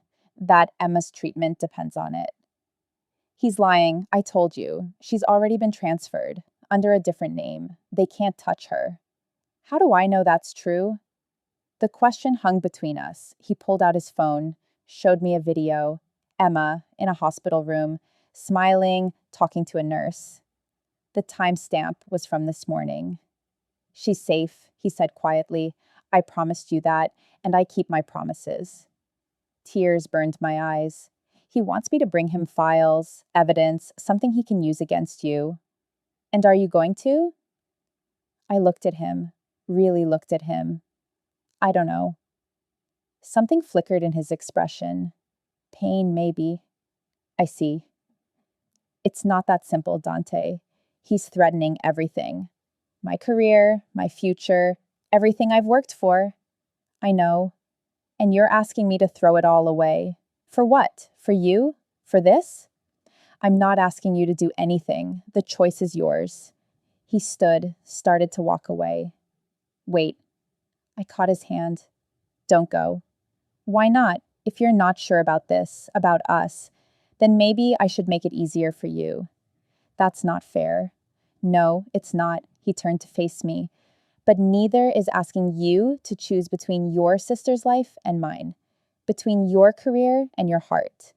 So I'm taking myself out of the equation. What does that mean? It means I'll give you what the agency wants.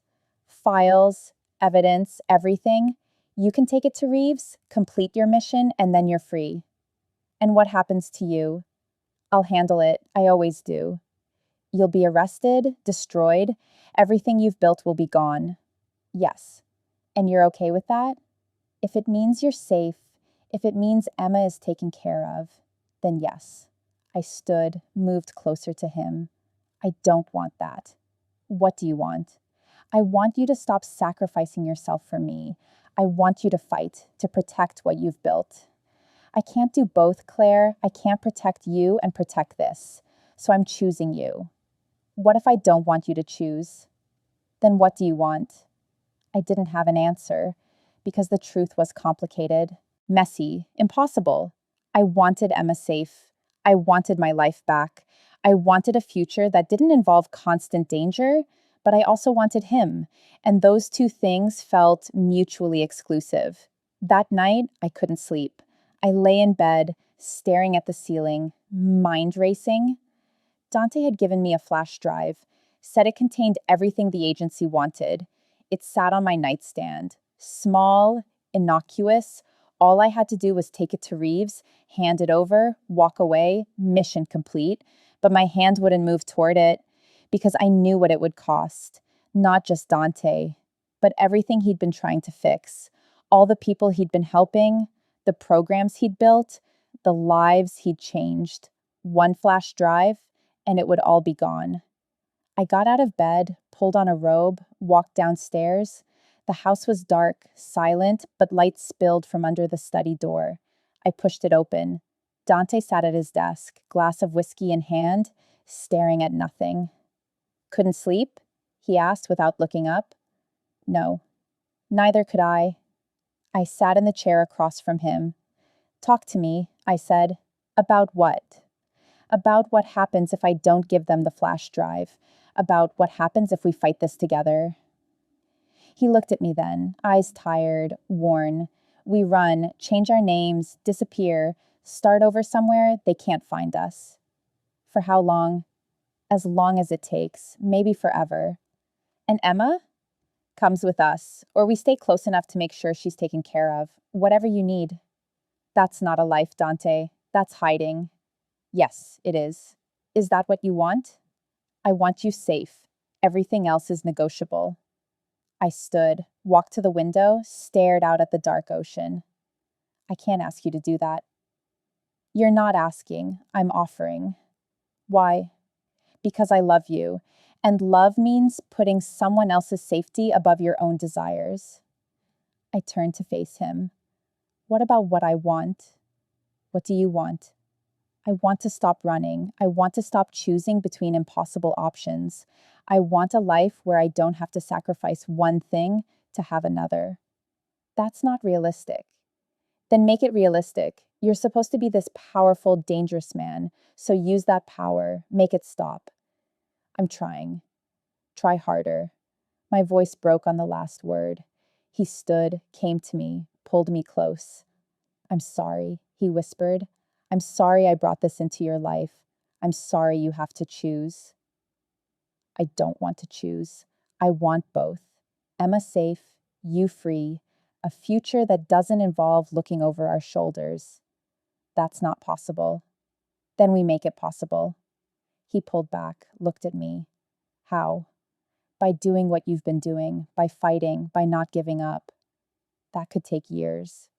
Then we take years. And the agency? I thought about the flash drive upstairs, about Reeves's threats, about everything I stood to lose. Then I thought about Dante, about the man he was, the man he was trying to become, and I made my choice. I'm not giving them anything. Claire, I'm not giving them anything. Repeated. Not the flash drive, not the information, nothing. They'll come after you. Let them. We'll deal with it together. This isn't your fight.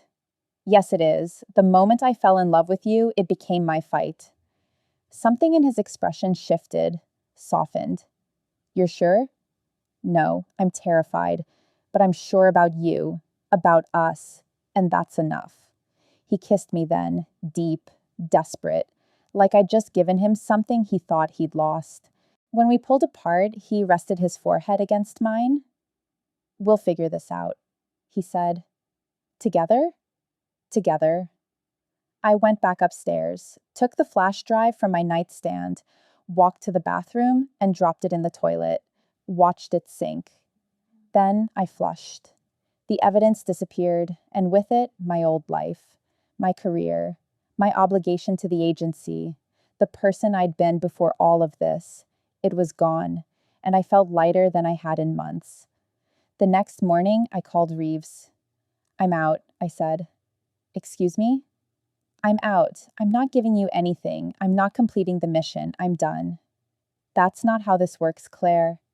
"It is now. I'm walking away. Find someone else." "We had a deal." "A deal you obtained through coercion. It's void." "Your sister is being taken care of by someone who actually cares about her, not someone using her as leverage." "You're making a mistake." "Maybe, but it's my mistake to make." I hung up, turned off the phone, and threw it in the ocean. Dante found me on the terrace. "It's done," I said. "Are you sure?" "No, but I'm committed." He pulled me close, held me tight. "Thank you," he whispered. "For what?" "For choosing me, when you didn't have to." I pulled back, looked up at him.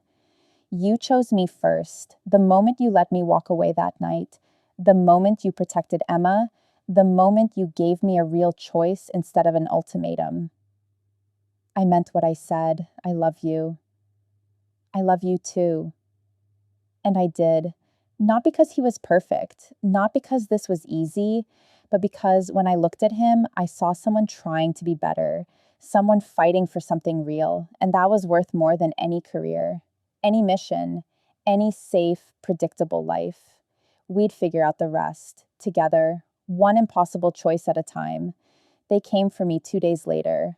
I was in the garden, reading, trying to pretend everything was normal. Dante was in a meeting. Helena was in town. The estate was quiet, too quiet. I felt them before I saw them. That shift in the air, that sense of being watched. I set down my book, stood slowly. 3 figures emerged from the tree line, moving toward me with purpose. Reeves, Marcus, and someone I didn't recognize. My heart slammed against my ribs. "Claire." Reeves's voice was cold, controlled. "We need to talk. I have nothing to say to you." "That's unfortunate, because we have a lot to say to you." They stopped a few feet away, surrounding me. "This is private property," I said. "You're trespassing." "We're federal agents. We don't need permission." "You're not agents. You're mercenaries. There's a difference." Marcus stepped forward. "You made a serious mistake walking away." "The only mistake I made was trusting you in the first place." "Where's Moretti?" Reeves asked. "Not here." "Then you're coming with us." "No, I'm not." "This isn't a request." The third man moved closer, reached for my arm. I stepped back. "Don't touch me." "Claire," Reeves's voice hardened, "you signed a contract. You have obligations, and if you don't fulfill them, there are consequences." "What consequences? You'll stop Emma's treatment?" "Dante already took care of that." "You'll destroy my career?" "I don't have one anymore." "You'll hurt me?" "Go ahead, but I'm not giving you anything." "You think Moretti can protect you?" Marcus laughed. "He's one man. We're an entire organization." "Then I guess we'll see who's stronger." A voice cut through the tension. "I think you already know the answer to that." "Dante." He appeared from the direction of the house, moving with calm, controlled purpose, but his eyes were hard, dangerous. "Moretti." Reeves turned to face him. "We're here for Claire. She has unfinished business." "No, she doesn't. She completed her contract the moment you used coercion to obtain it, which makes everything that follows null and void." "That's not how the law works." "Then let's test it. Let's bring this to court. Let's expose every illegal operation you've run in the past decade, every corner you've cut, every life you've destroyed. I'm sure the media would love that story." Reeves's jaw tightened. "You're bluffing." "Am I?" Dante pulled out his phone, held it up. "One call. That's all it takes. I have journalists on speed dial, people who've been waiting years for this kind of evidence." "You'd destroy yourself in the process?" "Maybe, but I'd take you down with me, and that's worth it." Silence stretched between them. Tense. Charged. Then Reeves turned to me. This isn't over, Claire. You walk away now, and you'll spend the rest of your life looking over your shoulder. Then I guess I'll get used to it. He stared at me for a long moment, then gestured to his men. They turned and walked back toward the tree line. I didn't move until they disappeared. Then my legs gave out. Dante caught me, pulled me close. "It's okay," he whispered. "You're okay." "They're going to keep coming." "No, they're not." "How do you know?" "Because I'm going to make sure of it." He guided me back to the house, sat me down in his study, made a call. I couldn't hear what he was saying, but his voice was low, controlled, final. When he hung up, he turned to me. "It's done." "What's done?" "I made a deal with people higher up than Reeves, people who have the authority to shut this down." "What kind of deal?" "The kind that ensures you're left alone permanently." "What did you give them?" "Everything they wanted, names, operations, evidence, all of it." My chest tightened. "Dante, it's fine." "It's not fine. You just gave away everything you've been working on." "I gave away information on the people who deserve to be caught, the ones running actual criminal operations, not me, not my organization." "But what about your leverage? What about your protection?" "I don't need leverage. Not anymore. I need you safe. And this is the only way to guarantee that." I stood, moved toward him. "You can't keep sacrificing yourself for me." "I'm not sacrificing myself. I'm making a choice. There's a difference." "Is there?" "Yes. Because I'm getting something I want more than power, more than control, more than any of this." "What's that?" "You. A life with you. A future that doesn't involve constant danger." Tears burned my eyes. "What if I'm not worth it?" "You are. And even if you weren't, I'd still choose you." He pulled me close, held me tight, and for the first time since this started, I let myself believe him. 3 days later, we left, not running, not hiding, just leaving. Dante arranged everything: new city, new identities, new beginning. Emma was transferred to a facility 2 hours away, close enough to visit, far enough to keep her safe. Helena stayed behind to manage the estate, said she'd forward any urgent messages. We packed light, just clothes and essentials. Everything else could be replaced. The drive was long, quiet. Dante kept one hand on the wheel, the other holding mine. "Are you scared?" he asked. "Terrified." "Me too." "Really?" "Yes. I've lived in the same world for so long, known the same people, played the same games. This is different." "Good different or bad different?" "I don't know yet. Ask me in a year." I smiled, despite everything. "Where are we going?" "Somewhere quiet, somewhere no one will look for us." "And then what?" "Then we figure out who we are without all of this, without the missions and the agencies and the danger."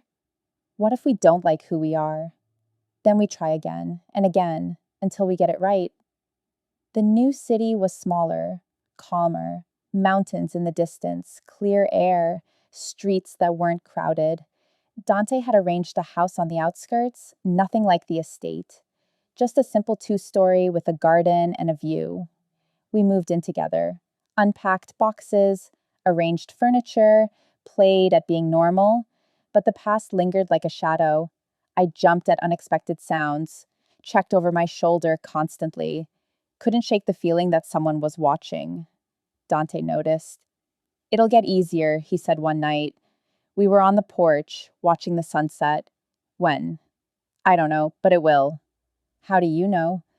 "Because I've done this before. After my father died, I had to rebuild everything, create a new life from scratch. It took time, but eventually the fear faded." "Did it really? Or did you just get better at hiding it?" He smiled, sad, knowing. "Maybe a little of both." I leaned against him, let his warmth steady me. "I miss Emma. I know, we'll visit this weekend." "Promise?" "Promise." 2 weeks passed, then 3. We fell into a routine. Coffee in the morning, walks in the afternoon, quiet dinners in the evening. It was almost peaceful. Almost, until the night Marcus showed up. I was alone. Dante had gone into town for supplies. I heard the knock, opened the door without thinking. Marcus stood on the porch, alone, hands visible, non-threatening, but my heart still raced. "What are you doing here?" I asked. "I need to talk to you." "I have nothing to say to you." "Claire, please, just 5 minutes." Something in his voice made me pause. Not anger, not threat, desperation.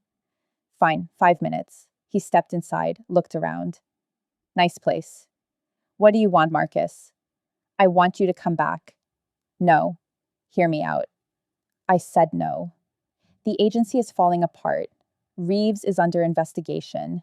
People are jumping ship, and they need someone who knows Moretti's operations from the inside.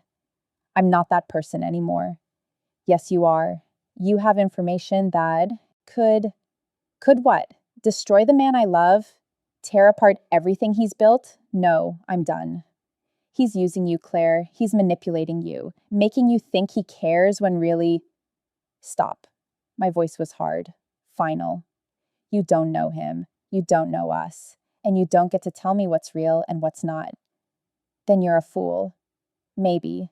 But I'm a fool who gets to make her own choices. And I choose him.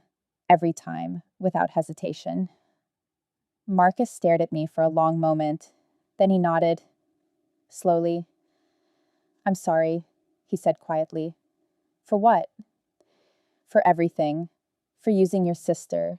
For pushing you into this. For not seeing that you deserved better." The apology surprised me. "Why are you really here, Marcus?" "Because Reeves won't let this go. He's planning something. I don't know what. But I wanted to warn you." "Why?" "Because despite everything, I still consider you a friend. And friends warn each other." He turned toward the door. Stopped. "He loves you, doesn't he, Moretti?" "Yes." "And you love him?" "Yes." "Then maybe I was wrong. Maybe some people are worth the risk." He left before I could respond. I stood in the empty house, heart racing, mind spinning. Dante arrived home an hour later. I told him everything. He listened without interruption, face calm, eyes hard. "He's right," Dante said finally. "Reeves won't stop, not unless we make him." "How?" "By giving him what he wants, just not the way he expects." "I don't understand." "I've been working on something for weeks, since before we left." He pulled out a laptop, opened a file. Documents appeared, detailed, comprehensive. "This is everything the agency needs to know about the operations above me. The real criminals, the ones responsible for actual harm. I've been gathering it for years, and now I'm going to hand it over." "To who?" "To someone who can actually do something with it. Someone outside the agency. Someone Reeves can't control." "Who?" He looked at me.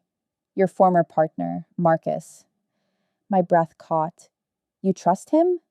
"No, but I think he's tired of being on the wrong side, and sometimes that's enough." He made the call that night, arranged a meeting, neutral location, no weapons, no backup, just the three of us, and whatever came next. The meeting was set for noon, a coffee shop in the city center, public, safe, witnesses everywhere. Dante insisted I stay home, said this was his fight, but I refused. "We're in this together," I told him. "Remember?" He looked like he wanted to argue, but he didn't. We drove in silence. My hands wouldn't stop shaking. Marcus was already there when we arrived. Sitting in the back corner, 2 coffees on the table, he stood when he saw us. "Thank you for coming." Dante didn't respond, just sat down across from him. I sat beside Dante, close enough that our shoulders touched. "You said you had information," Marcus started. "I do." Dante slid a flash drive across the table. "Everything you need to bring down the real operations. Names, locations, financial records, all of it." Marcus picked up the drive, studied it. "And what do you want in return?" "Claire's freedom, complete immunity, no surveillance, no harassment, no threats against her or her sister. Ever." "That's a big ask." "Then the information is worth it." Marcus looked at me. "Is this what you want?" "Yes." Even if it means walking away from everything you worked for. I'm not walking away from anything. I'm choosing something better. He nodded slowly. Reeves won't like this. Reeves doesn't get a vote, Dante said. You take this information to someone above him, someone who can actually use it, and you make sure Claire is protected. That's the deal. And if I can't guarantee that, then I find someone else, and you lose the biggest intelligence coup of your career. Marcus was quiet for a long moment, then he pocketed the drive. I'll do what I can. That's not good enough. It's the best I can offer. I don't have the authority to grant complete immunity, but I can push for it. I can make the case. And I can make sure Reeves stays away from both of you. Dante studied him, measuring, calculating. How do I know you'll keep your word? You don't, but I'm tired of working for people who use leverage and coercion. I'm tired of being on the wrong side. So I'm choosing to believe that doing the right thing matters, even if it costs me. Something passed between them, an understanding maybe.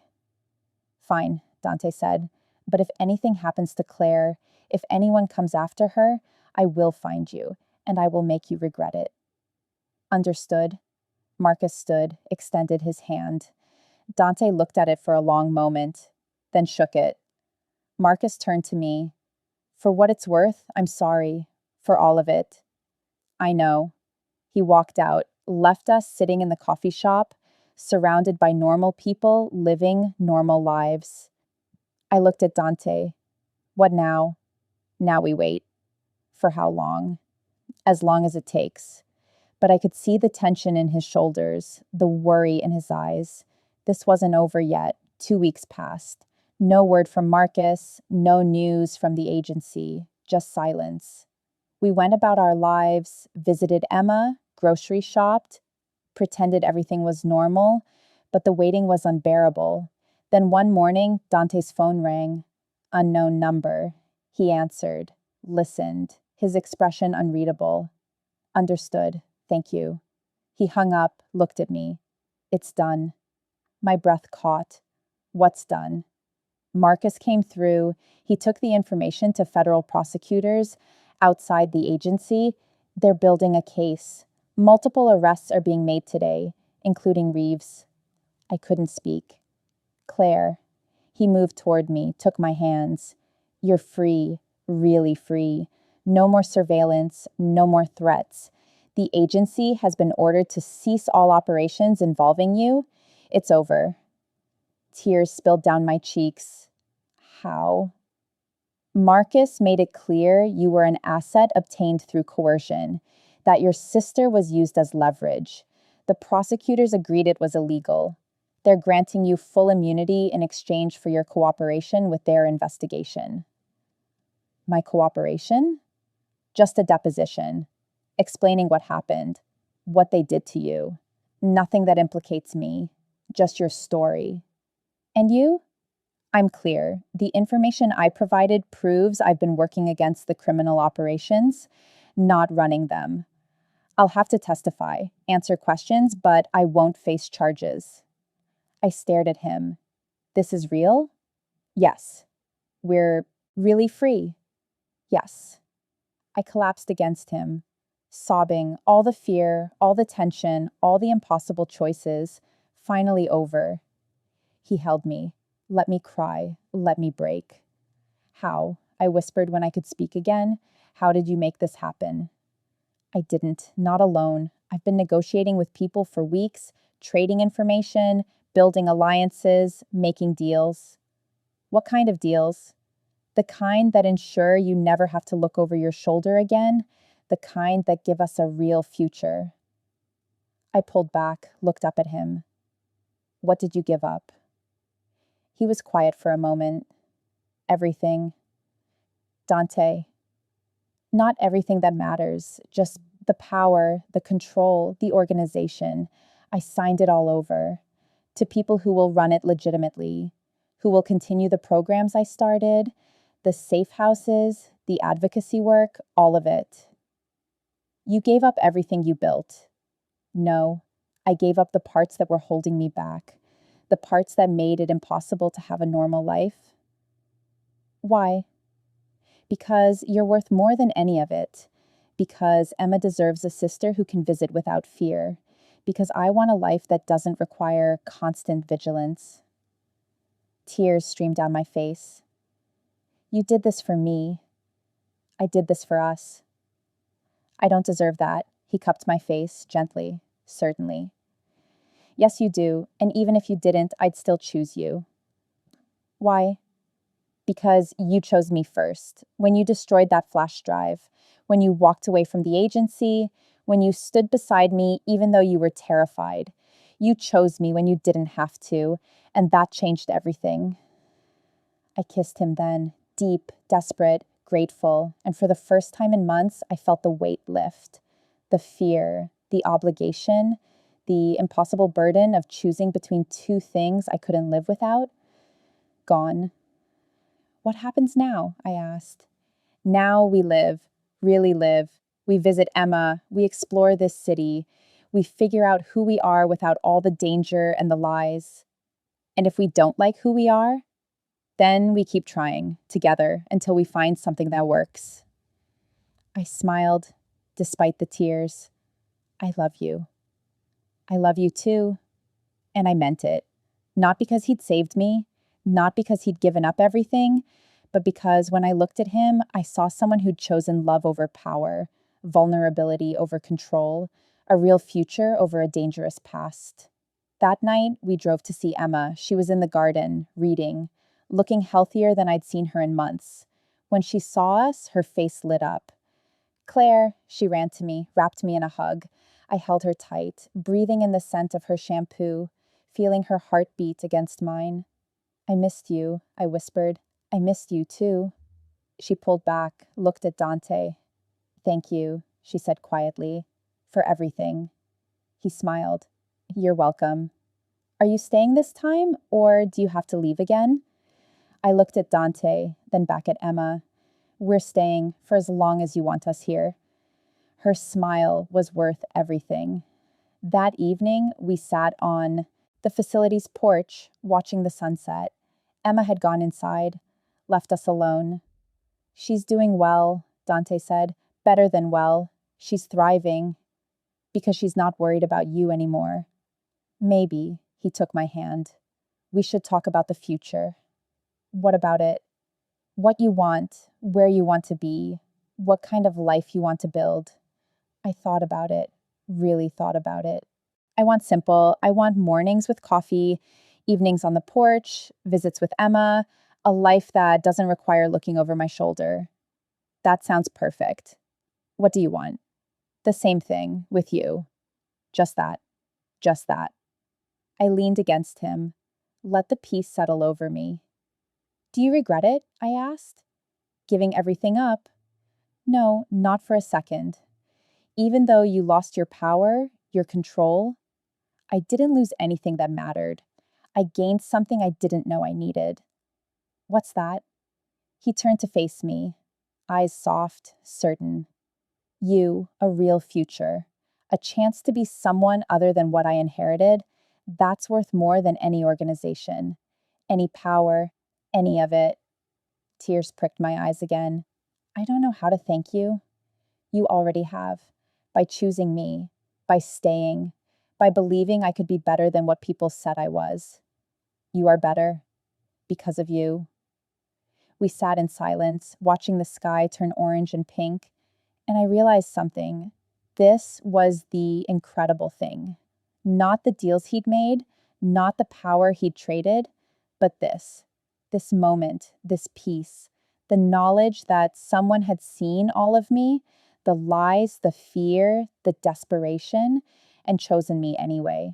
Not because they had to, not because they wanted something, but because love meant sacrifice, meant choosing someone else's freedom over your own ambition, meant building something new from the ashes of what was broken.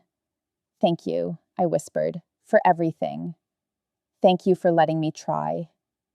We drove home as the stars came out, hand in hand, hearts full, future uncertain, but no longer terrifying. And when we pulled into the driveway of our simple house with the garden and the view, I knew this was home.